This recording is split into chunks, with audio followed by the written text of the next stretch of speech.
Hi! Ako si Eunice. Isang live-in caregiver dito sa bansang Singapore. So ngayon, gagala kami. Pupunta kaming park dito sa Singapore.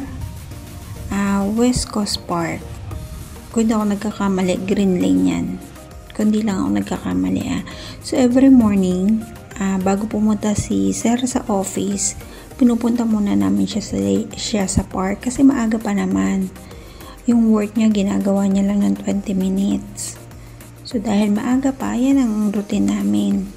Kasama namin yung dalawang puppies niya, yung puti, si Frankie, at yung kulay brown, si Cookie.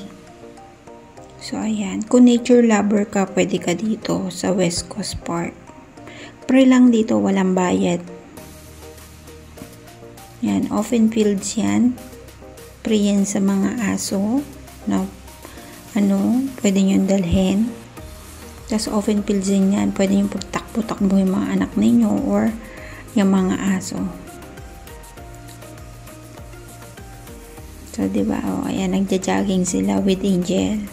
So, ayan, meron ding playground na safe sa mga bata. So, karamihan na napupuntahan ko na park dito sa Singapore, may mga playground din para sa mga bata. Siyempre, pag during school break, pwede silang pumunta dyan. Yan. Yan, diba? Ang ganda. Open fields yan. Kung masipag kang tumakbo, patakboy mo yung aso dyan. Marami rin din nagja-jogging dyan.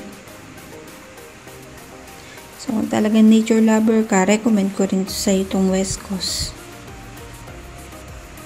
Medyo mainit nga lang yan. Tapos, ayan, yung mga yate, mga barko, makikita mo rin yan kasi malapit din yan sa dagat eh. Yan, kung gusto mo ng peace of mind, makarelax, West Coast Park. So, lakad-lakad lang, relax na relax. So, ayan. Bibidyo tayo kasi vlogger tayo. So, ayan, si Cookie, nakasombrero siya. Ang cute, diba?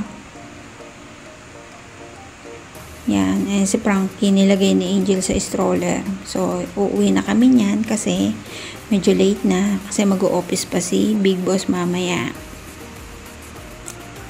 Yan, yan lang routine namin. So, yun lang. Ingat!